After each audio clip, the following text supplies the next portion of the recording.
how it's studies are being done on it and the information on that, a little bit about the history. So we'll get into that in a second.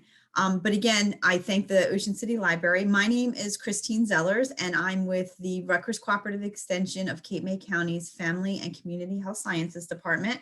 And so we're part of Rutgers that teaches to the County of Cape May. There's one in almost every county in New Jersey has a cooperative extension office that is there for the community.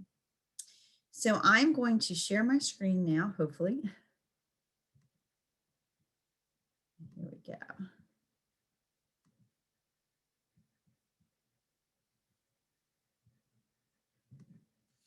All right. So I was just saying to Julie that this is a rather long presentation, but there's a lot of really good information too in it. So I hope you'll enjoy it as we move through. Welcome to the one of the functional foods for life educational program. There's several functional food programs that were written by my colleague from Warren County, Sherry Sirigano. And Sherry did a wonderful job at putting these programs together. And I'm so thankful for her for loaning it to me to present to all of you. And we are going to be offering, you can probably find it on the Ocean City Library website, as well as the Rutgers Cooperative Extension of Cape May County website, other presentations that are lunch and learns through the Ocean City Library that will cover other functional foods as we move through the year. So I welcome you to join us as we move into the next few, moving on. So this program was brought to you by the Family and Community Health Sciences, or FCHS, which is my department of Rutgers Cooperative Extension, Rutgers University in New Jersey. FCHS provides education on nutrition and healthy lifestyles throughout the state of New Jersey and beyond. Our overall goal in FCHS is to improve the health of individuals, families, and communities. To get started, just a little background on functional food. A functional food is one that has a potential benefit on health when consumed as part of a varied diet. According to the Academy of Nutrition and Dietetics, that's AND is the acronym for that. We love acronyms, I always say at Rutgers. At AND, functional foods include whole foods, as well as those foods that are fortified, enriched, or enhanced. All foods on some levels are considered functional foods, and there are substances other than well-known nutrients, and some foods that may provide health benefits. So there's, you have the combination of things there. Foods with these potential health benefits are known as functional foods, which chocolate is considered a functional food. My friend texted me the other day. She said, "You're giving a talk on chocolate. What do you mean you're talking about chocolate?" But chocolate is considered to be a functional food. It is important to note that there are no legal or universally accepted definitions in the United States for functional foods, meaning that it's not regulated by any governmental bodies such as the FDA, the Food and Drug Administration. So there's no, legal definition there. The series on functional foods is solely focused on whole foods or beverages that have been shown through recent research to provide possible health benefits. As you'll see as we move through, cocoa or dark chocolate has qualities that allow it to be defined as a functional food.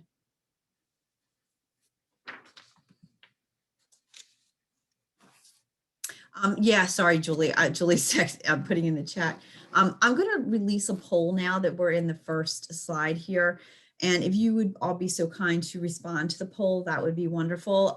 We're asked by the federal government, who gives us a lot of funding at Rutgers University, to find out who our audience is. And part of that is to make sure that, we're reaching our audience and our demographic. So if you would be so kind as to answer these first poll questions as I keep talking, I would really appreciate it. And Julie's released that poll. I see now it's in progress. So today we have several objectives. The objectives are to acquaint you with Theobroma cacao tree, say that 10 times fast, from which chocolate originates.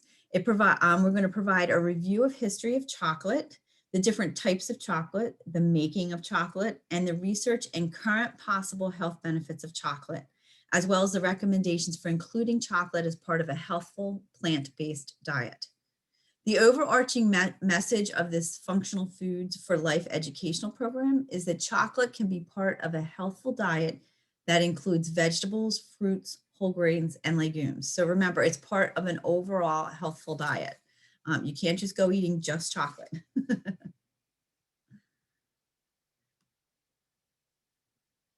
So you'll see in this slide a poem for the love of chocolate. And the basic truth about chocolate is that may have had something to do with your interest in the program today is people just love chocolate. So chocolate's been loved and even worshiped for centuries. And as we see, it's been used and enjoyed as a beverage, as currency, and as medicine. And we'll learn all about that as we move through the program. And of course, consumed as solid chocolate. And that's what we're familiar with today. This prayer to chocolate was written in Valencia, Spain, supposedly by a man, but many feel that a woman wrote it because women crave chocolate so much. But in fact, chocolate is the most craved food in North America, and that's especially among women. So maybe that's why people think that a woman had written this poem or this prayer to chocolate.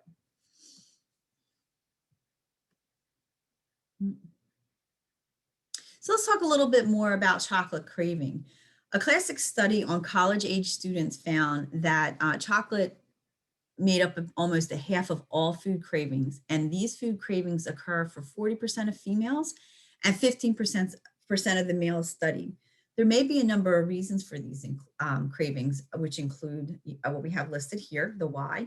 Hormonal changes, the connection between women's cravings for chocolate and their menstrual cycle appear to be related to where they live.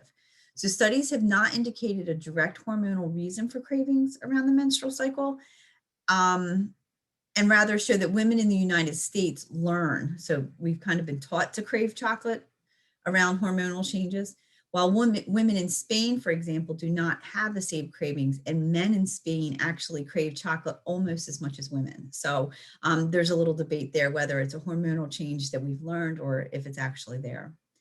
The psychoactive ingredients, the pleasure derived from eating chocolate, may also be due to physioactive ingredients in chocolate, such as theobromine and caffeine. Although the theobromine is a fairly weak central nervous system stimulant with minimal effects in caffeine, although present, it is a minor source of caffeine in comparison to coffee. Also, these ingredients are found in higher levels in other foods that aren't craved, so it kind of dispels that craving rumor. Finally, the neurotransmitters, these are chemicals in our bodies that affect mood and include serotonin, dopamine, and opioids. So for example, when serotonin is decreased in the brain, it may lead to cravings for starches and sweet foods, such as chocolate. Of the three, opioids may be most closely linked to food cravings, possibly by working with other transmitters. So that's the combo there. I have to get used to these slides. They're going down instead of my clicking. Make sure you can see them. Okay. Okay. All right. So this is the beloved food. Chocolate's a beloved food, even with a beloved name. Thermobroma cacao is the name of the tree of which the fruit is used to make chocolate. So Thermobroma cacao is shown here, and it's a Greek word meaning food of the gods. Thermobroma is food of the gods, and cacao comes from the first group of people, the Mayans, to name chocolate. The tree has it has several growing needs. So you can't just, here in New Jersey where the sun's trying to come out, you can't just plant a Thermobroma cacao tree and be able to produce chocolate in your backyard, because there's specific requirements for it. So it needs to be 20 degrees north and 20 degrees south of the equator. It has to grow in a temperature of greater than 60 degrees Fahrenheit, and it has to have year-round moisture.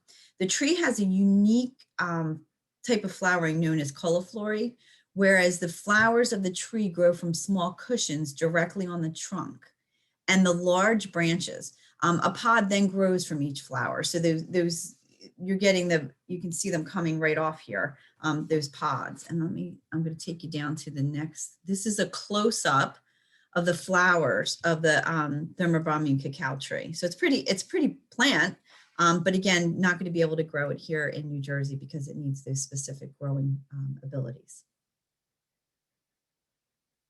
So let's talk a little bit about those cacao pods. Um, I apologize. I'm having a really hard time talking today. I told Julie I'm losing my voice, so I'm trying really hard to project and not stutter, but it's hard with this voice. So this is a photo of ripening cacao pods. The Thermobrami cacao tree produces about 40 pods, and each pod can be up to 1 foot long and contain from 30 to 40 beans. So you can see those pretty pods there and what they're looking like. And then we go on to the next photo here. This is a photo of cacao beans in a pod. So that's like slicing open that pod we saw on the tree. And 1/2 of the weight of the bean is made up of fat.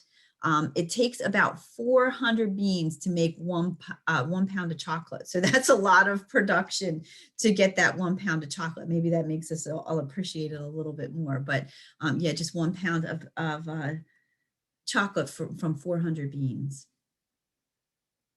Here's a little bit about the chocolate terminology. So cacao refers to the plant and its products before processing. The nib is the shelled cacao bean. Nibs are unsweetened and can be added to a drink or food to flavor it, or it can be tasted as is. And usually if we were in person right now, I'd give you a little taste of chocolate that was 70% cacao, so that, or a nib, so that you could taste it. So unfortunately, I can't do that for you today. Cocoa liquor is made from grinding the nibs. Cocoa butter is the fat part of the cocoa liquor, and cocoa is the non-fat part of the cocoa liquor. Chocolate is the combination of cocoa liquor, cocoa butter, and sugar that's made into a solid food. So that's how we're working that one. Oops. There we go. All right. So the making of chocolate, I know we're fortunate that we live close to Pennsylvania. So some of us might have seen the production at Hershey and have like a visual of how this happens. They do a really good job there. This is going to break it down for those of you that haven't seen those steps. So there's a lot of steps required to make chocolate from cacao beans. This is a simplified explanation of the process of cocoa beans, processing cocoa beans into nibs, and then taking those nibs to make chocolate. It's a 4-step process. It's generally the same process that has been used for thousands of years, but it's not always done in the exact same order. So there's no first and last. The cacao beans are fermented for 5 to 6 days. They're dried. Originally, they were laid out on mats to dry in the sun for 1 to 2 weeks. They're roasted for 70 to 115 minutes at different temperatures. And that depends on if you're making chocolate or if you're making cocoa powder, how the length of time. And then they undergo winnowing, and that's a process where the shell is peeled off, leaving just the nib. The nib is then ground into chocolate liqueur. It's a smooth liquid form of chocolate that is produced by grinding the cocoa beans center. The chocolate liquor is then cooled and molded. By the way, there's no alcohol in chocolate liquor. The liquor is pressed to extract the cocoa butter, and what is left is called a cocoa press cake, which is pulverized to make cocoa powder. The cocoa liquor can be mixed with cocoa butter, and other ingredients like sugar and milk are used to further process until it can be put into molds and prepared for packaging and sales. I just want to stop a second. I see that somebody did put something in the, oops. When you say that something is 70% cacao, does that mean that 70% of the product is for the entire bean and shell, or 70% of the nibs only? You know, I don't know the answer to that question, and it might be answered as we move on through the process, because it does talk towards the end of the program here about the cacao percentages. So I think that it'll say on the packaging that it's 70%, but I do not know whether it comes from, I think it means that it contains 70% cacao. So I can check into that for you. And if you would be so kind as to email me, I'll put, let me put my email address. I'll give it at the end too, but sorry, my computer is not cooperating here. I'll put my email in for everybody. So if you have any questions ever with any of my presentations, I'm always glad to, research it and come up with an answer. I don't have all the answers off the top of my head, unfortunately, but I'm glad to look into them. So feel free to email me, anybody has questions, and I'll put that in again at the end. I'll have a slide for it. Okay, so let's see. Let's move on to chocolate in the kitchen. So now that we know how it's made, let's talk about chocolate in our kitchen. It's important to know when you're melting chocolate to remember to use low heat and don't let any water enter the bowl. So to melt chocolate, you either want to use a double boiler or a steel bowl that will act as a double boiler, or place the pan or bowl over hot, not boiling water. And you want to keep the water below simmering to prevent steam from hitting the chocolate. Steam will immediately thicken the mixture to a stiff mess. And I don't know if you've ever tried to melt chocolate, it gets into a stiff mess and then you can't do anything with it. So you want to avoid that. Remove the chocolate from the heat when some solid pieces still remain, and use a rubber spatula to stir that to melt it. The remaining pieces. So just kind of incorporate those remaining hard pieces in to melt them. Or place chopped chocolate into a microwave safe bowl and melt them on low for 1 minute at a time. So put it in the microwave 1 minute, take it out, and then stir it and check it each time until, again, you get a few little pieces are left solid, and then you can mix those in so it's not overcooked, because overcooking it, again, will make that kind of hard lump that you don't want. Chocolate's very sensitive to sudden changes in temperature. So you want to store chocolate in a cool, dry place. If it becomes too warm, the cocoa butter rises to the surface and forms a dusty gray film known as bloom. So I don't know if you've ever seen that, like maybe on your chocolate chips in the summertime, you might experience it. The bloom's not really harmful, and if it's melted, it'll go away. If you to store the chocolate in the refrigerator or the freezer, be sure that it's really well wrapped. And when removing it from the refrigerator or freezer, allow it to return to room temperature while it's still wrapped to prevent moisture condensation of the product. So there's just a few handling it around your local, your local handling of it. Tips. Okay. So now a little bit about the history of chocolate. It's been around quite a while. How man came to invent chocolate is difficult to really piece together. But according to historians, Michael and Sophie Coe, a husband and wife team who have studied and written extensively on the history of chocolate, individuals from the Olmec civilization are believed to be the first to plant and cultivate the Theobroma cacao tree. The Olmecs lived in the Mexican Gulf Coast from 1500 to 400 BC. So again, it's been around for a little while. The Maya were in the area that is now southeast Mexico. They appear to have been the first to use the word cacao in their writings and use pictures of it use it in pictures for their writings. All early civilizations appear to have made chocolate into a beverage. The Maya, a hot beverage, the Aztecs, a cool beverage, and they had many variations of the chocolate drink, including adding dried ground chili powder to the chocolate drink. In early societies, the drinking of chocolate was most likely confined to the elite members of society. So common people were not really consuming the chocolate drink then. The Aztecs also used the seeds to barter as an actual coinage. So as I mentioned, it was actually a form of bartering and money when I said that early on about the adjectives. As a result, counterfeiting of cacao beans was common. So just like the counterfeit money, they were counterfeiting the cacao beans. Excuse me. So although he never tasted it or returned it to the old world with it, Christopher Columbus is thought to be the first European to see cacao beans in 1502. It is often reported that it was Hernan Cortez, leader of Spanish expeditions in 1519 to the Aztec Empire, who returned to Spain with cacao beans. However, it is unknown exactly how and when cacao was introduced into the old world. It is known, it is known that by the first half of the 17th century, the hot chocolate beverage was consumed in Spanish court.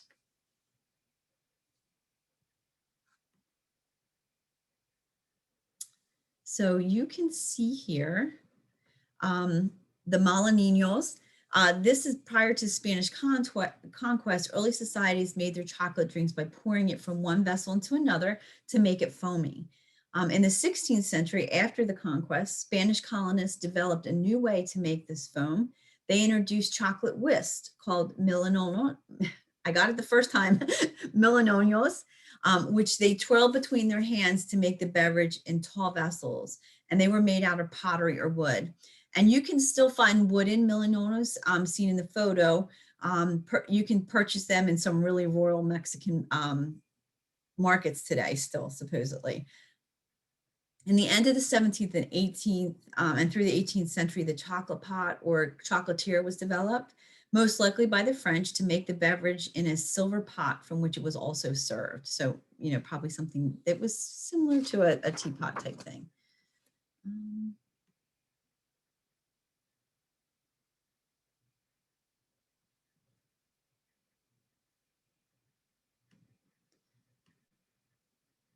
Okay.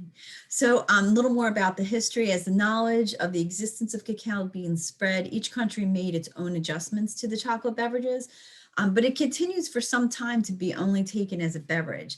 Europeans sweetened chocolate with cane sugar and liked to drink it hot. The first recipes for use of chocolate in ways other than as a beverage appeared probably between, they think between 1680 and 1684. But up until this time, it was a drink only for the elite, and it was used for medicinal purposes.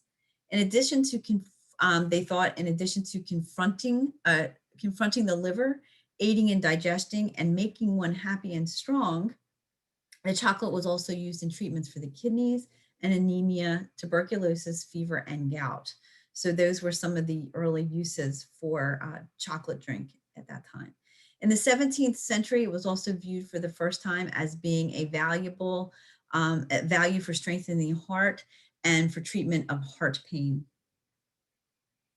In 1828, the earliest documented use of machines to make chocolate was the mid-18th century in Massachusetts. In 1828, a Dutch chemist discovered a new way to manufacture what we now know as cocoa powder. This led to easier production of chocolate products, and as it was mass produced, chocolate slowly became affordable for the general population. So it became something not just for the elite, but something that the general population could also enjoy.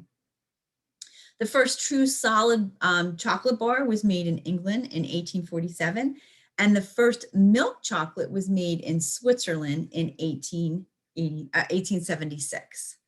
So again, going back a little ways. So let's talk about chocolate today. Now a global commodity, chocolates, most of the world's cocoa beans are harvested in West Africa, not in Mexico where they were first cultivated. The largest producing countries are Cote d'Ivoire, Ghana, and Indonesia. And the Netherlands is the leading cocoa processing country. So that's just a little bit more about that. And then let's take a look at the top global confectionery companies. This is from 2012. The manufacturer some form of chocolate by total confectionery sales. The values are listed there. So you can see that chocolate and cocoa became a really lucrative, profitable business, and it's pretty popular, especially this time of year. So we're going to talk a little bit about sustainable chocolate.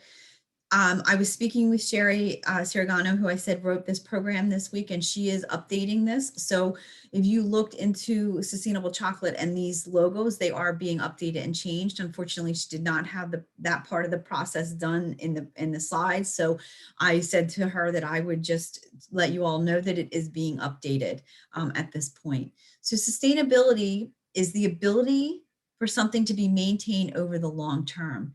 And it meets the needs of today without compromising the ability of future generations to meet their needs. Organic production, including organic chocolate, is usually considered to be a sustainable production. For something to carry the United States Department of Agriculture, the USDA's organic seal, it must be certified by approved organizations and be minimally processed without most synthetic and petroleum-based pesticides and fertilizers, growth hormones, antibiotics, genetic engineering, ionizing radiation, and sewage sludge. We could all hope that that was the case, right? So that's what it requires to be USDA certified. Organic farming primarily focuses on good soil quality and plant health. Although the Thimabrahma cacao tree cannot be grown in the United States, it is still possible to obtain chocolate that wears the USDA organic seal by being certified through agencies such as Quality Assurance International.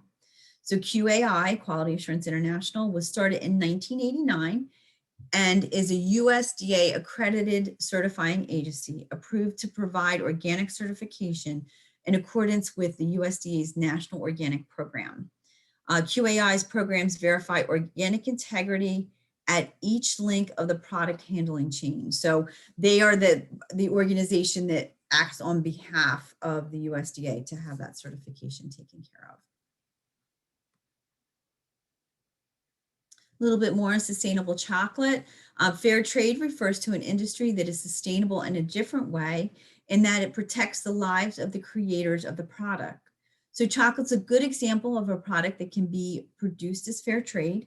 Fair trade eliminates often unfair middlemen by allowing the growers to sell directly to importers. This leads to fair pricing. Fair trade also prohibits the common use of slaves and child labor in harvesting and production. There are many products that are being produced as fair trade, and they include such things as tea, coffee, sugar, many fruits, and even flowers. So it's a good fair trade product. And then cacao grown by farmers who have earned the Rainforest Alliance certification seal, protected shade trees, plant native species, maintain wildlife corridors, and conserve their natural resources. So again, it is a Rainforest Alliance certified product. And for years, farmers have been cutting down the trees to grow cacao, destroying the local habitat. So training programs teach farmers how to grow cacao more efficiently, often increasing their productivity while at the same time learning to farm sustainably. And just a side note with that, although products containing either fair trade or a Rainforest Alliance certification seal can be organic, it doesn't necessarily mean that they are organic. So you need to check for the organic as a side. It doesn't guarantee that they are.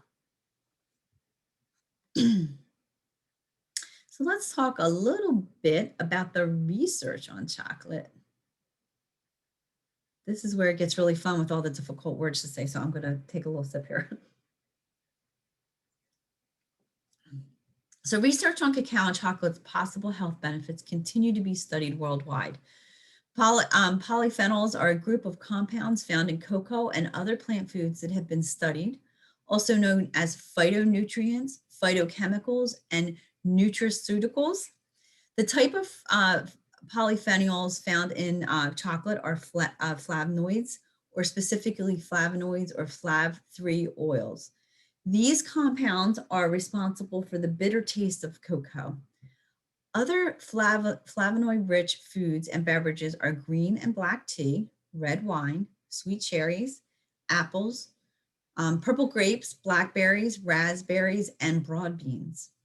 Dark chocolate has been found to have a higher content of flavonoids than these foods. So for example, dark chocolate has 60% more flavonoids by weight than milk chocolate, about 75% more weight than brewed black tea, and 87% more than red wine. Because these are flavonoid-rich foods where food to have antioxidant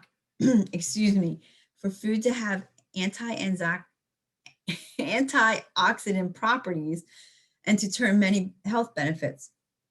Research was undertaken and it's shown that these same benefits may also come from consuming cocoa and dark chocolate. Types of flavonoids found in cocoa include epicacin, catechin, and polycatechins. They provide most of the procatechins provide most of the antioxidant activity in cocoa products. So I'm having a really hard time with the word antioxidant today. Antioxidant activity is important because many normal body functions and outside influence, such as smoking and stress, result in formation of free radicals. So there's been information out about free radicals, but to avoid we want to avoid cell damage from free radicals that can change and lead to things like heart disease. So flavonoids are also being studied for their beneficial properties that may help with this promoting health and the free radical issue. I can feel my voice weakening, I'm sorry.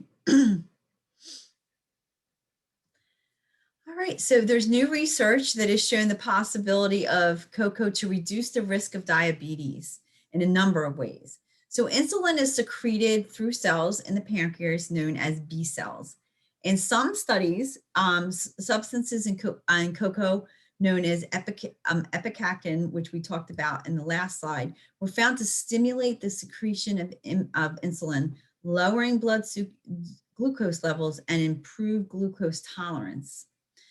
It was also found that having an ongoing intake of cocoa may be more beneficial than occasional intakes. More studies are really needed to confirm this. It's, one of those preliminary studies, but there is, promising information on the front that it could be helpful with type 2 diabetes or with the B cells. But, again, as we go through this and we talk about it, remember, we're not talking about large sugary amounts of this. We're talking about cocoa, the pure form, not the sugary. And I'll get onto that in a little bit. So more possible health benefits around heart disease. As a result, the majority of research on the possible health benefits of chocolate have really focused on heart disease. So studies on the possible effects of dark chocolate or cocoa, again, on the risk of heart disease have met with really mixed results. Many studies have been small. So when it's a small study, it doesn't necessarily guarantee that it's going to work for the overall population. One review showed an average of only 25 participants in the study. So again, it was pretty small. Overall, the findings do indicate the potential for significant differences in the measurements used to assess the risk of heart disease, including cholesterol levels and blood pressure readings. So they're still looking into it, but the findings do indicate some differences. Studies have indicated reductions in blood pressure and a significant reduction in total and low density lipoprotein, which is LDL, the bad cholesterol levels, but not consistently with HDL cholesterol levels, the good cholesterol. So again, in the works, these studies they're not necessarily giving us everything we need out of it, but we're getting some glimpses into what could be helpful with the uses of pure cocoa. So possible health benefits with diabetes. Wait a second, I think I skipped this. Yep, sorry about that. Oh, I did that. Sorry, we're a little backwards here. It's harder to do it this way. Okay, I think I got it now. So some other health benefits, potential health benefits from eating dark chocolate include a possible reduction in the risk of stroke. So one study showed that a high intake of chocolate was related to a low risk of stroke in men. This was a large study, so better than some of the other ones that we saw in the early studies. It was conducted in Sweden with over 37,000 men who self-reported their intake of chocolate. The men were followed for 10 years, so it's a long period of time, which is good, with their risk of stroke being examined. A similar study was also done in Sweden that looked at the risk of stroke over 10 years in women and found similar results. In this study, only the women with the highest intake of chocolate exhibited the protective effects of lower incidence of stroke. It is important to note, though, that both of these studies use self-reported information. So sometimes that's not always the most reliable. It can be unreliable. More studies are needed to verify these findings, but it does show promise again. Limited studies have looked at the effects of cocoa has on the immune system as well and cancer prevention. Due to its proven antioxidant capacity, benefits are promising for reducing cancer risk and potentially for cancer cell death or apoptosis. Skin protection is another area with limited research, but has the potential for chocolate to have a proactive role. Especially prepared chocolate with a high flavonoid content, which it decreases inflammation or erythema of the skin in one study, and in another had positive effects in overall health of skin regarding its blood flow and oxygen saturation. So finally, consumption of large amounts of chocolate are often associated with weight gain, but studies do indicate that that might not necessarily be true. Some studies have have shown that the potential for the smell and taste of chocolate to actually reduce the appetite and weight gain. So I'm going to dive a little bit more into that in a bit about the weight gain and the skin. So Indians from the San Blas Island of Panama have been studied for their health profile and intake of cocoa. They have a very low rate of hypertension, and it's only 2.2% of the population, so that's pretty good. They consume 3 10-ounce cups of cocoa beverage each day. Hypertension for the islanders remains stable with age, but increases to 10.7% for Kuna who migrate to the mainland, so leaving that island area, reaching 45% as the age increases to 60. Other chronic diseases that are lower for these islanders include diabetes, cardiovascular disease, and cancer. Besides a high intake of cocoa, these islanders also consume significantly more fish and fruit than mainlanders do. So it's possible that the diet of the islanders may contribute to their low incidence of cardiovascular disease, but they're not really sure if it's, what is precipitating that, that study. If it's the fish and the fruit, or if it's the chocolate, or the combination maybe. So again, I wanted to talk a little bit about the detriments to health. So where, it does show some reduction in the inflammation of skin. There are no proven, but there have been some possible reports to detriments of health. So none of these are really proven, but there's been some links. These include the development of acne, so an increase in heartburn or GERD is also possible, migraines, and potential for weight gain. Studies of all of these symptoms or a possible, poor health outcomes are inconclusive. Studies on chocolate and other food intake on acne development have indicated that dairy intake and the glycemic index of foods may have an association, but the link between chocolate and acne has not was not indicated. Chocolate is included in the list of foods that decrease pressure on the lower esophageal sphincter and is recommended by the American College of Gastroenterology as a food to avoid to improve GERD. But studies to prove that removing chocolate from the diet studies to prove that removing chocolate from the diet to improve GERD are lacking. So, there's not one way or the other the proof.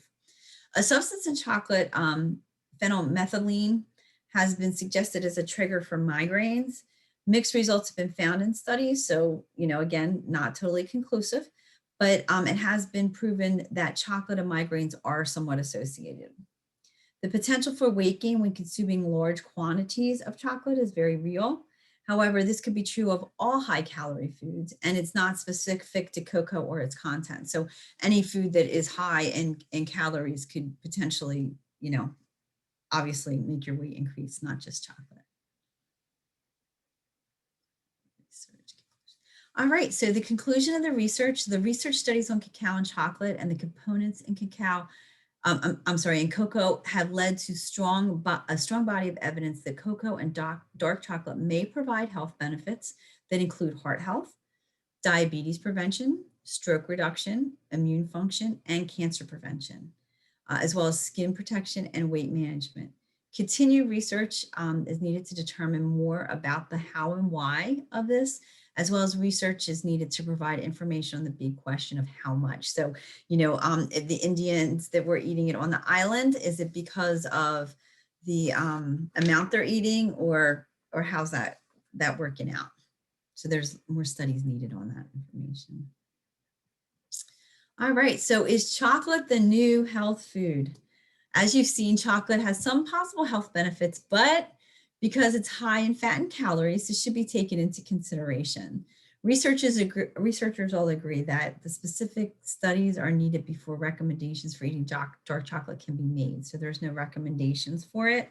The good news is that occasional intake of dark chocolate, the darker the better, can be part of a healthful diet.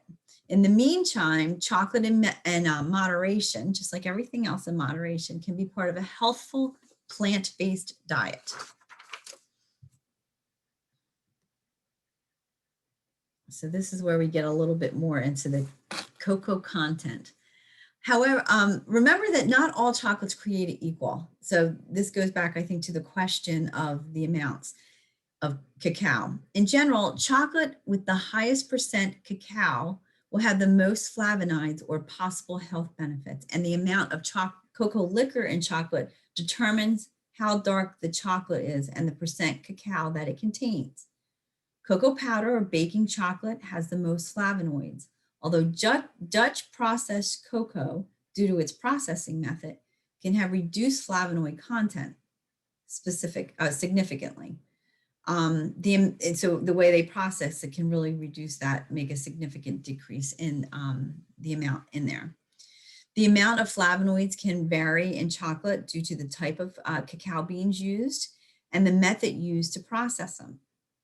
The phenol content can also be lowered considerably when baking with cocoa in some instances. According to the Food and Drug Administration, baking chocolate is primarily cocoa liquor, although optional ingredients can be added, such as, excuse me, such as neutralizing agents, spices, and natural or artificial ingredients. Milk chocolate is about 16% cocoa and must contain at least 10% of chocolate liquor. It is low in cocoa because it also has added ingredients such as milk, sugar, and flavorings. White chocolate, which I personally like, white chocolate's not a good source of flavonoids because it is made with cocoa butter and no cocoa liquor. So that's not a good health benefit. White chocolate's not a good health benefit chocolate. Dark chocolate is defined by the FDA specifically, but may be similar in cocoa content as baking chocolate. It's often considered as having 70% or more cocoa and is seen as semi-sweet or bittersweet chocolate. So a lot of times when people think about the chocolate, they're thinking about, the chocolate bar. We saw the different companies that had chocolate. A lot of that is milk chocolate. So, we're talking about dark chocolate, so just keep that in mind. Let's go on. So other components of cocoa, when the cacao bean is processed into cocoa liquor, it contains both cocoa butter, which contains fatty acids, and cocoa solids, which is non-fat. The fats, also known as lipids, found in cocoa butter are a combination of both saturated and monosaturated fatty acids. Although saturated fatty acids are the type that is usually recommended to be avoided, 1/3 of the fat in cocoa butter is a type of fatty acid known as stearic acid. Stearic acid is believed to not increase cholesterol levels in the same way as other saturated fats. As with all plant seeds, the cacao bean is high in fiber. However, most of it is lost during the processing. The fiber in cocoa is primarily insoluble, and there's approximately 2 grams of total dietary fiber in a tablespoon of cocoa. There are several minerals in chocolate, including small amounts of magnesium, potassium, and calcium, and higher amounts of copper and iron.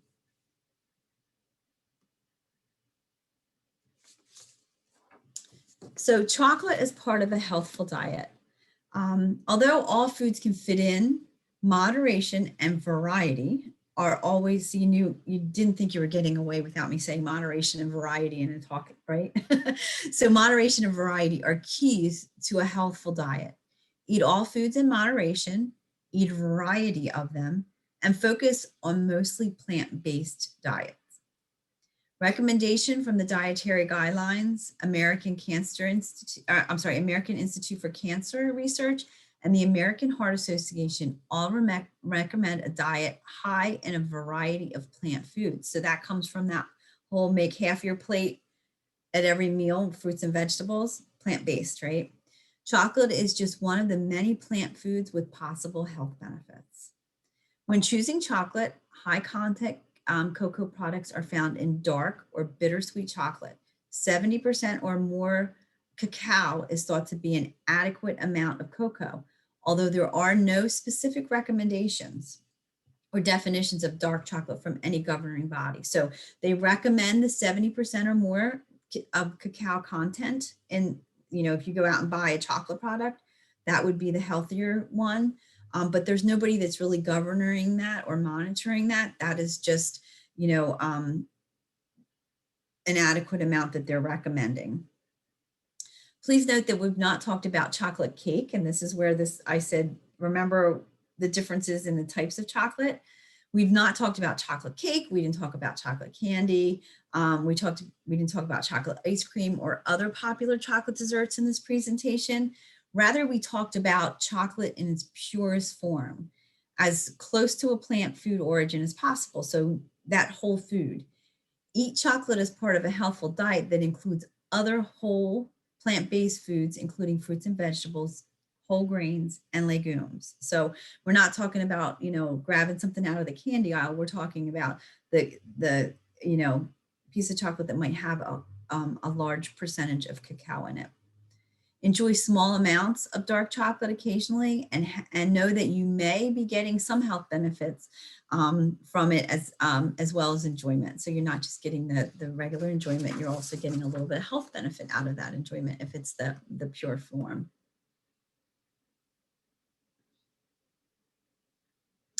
Here are some places that you can seek additional information with the International Cocoa Organization website, The True History of Chocolate. Again, we talked about Sophie and Michael Coe early in the presentation, the National Organic Program, and the Free Trade USA. These are some of the other functional food programs for life that I know I'm going to be doing. I think I'm doing berries next. I'm not positive on that for the library, but we're going to be doing some more of these moving throughout the year. And they'll give a history of the functional food and the backgrounds. And again, if you have questions, I'm going to put that next thing up. If you have questions or you come up with something afterwards that you think you might want to know about, then please don't hesitate to let me, give me a holler. I'm going to put my information up there. Hopefully. Oh, nope, sorry. Let's try again. I will give you my information so that you can contact me.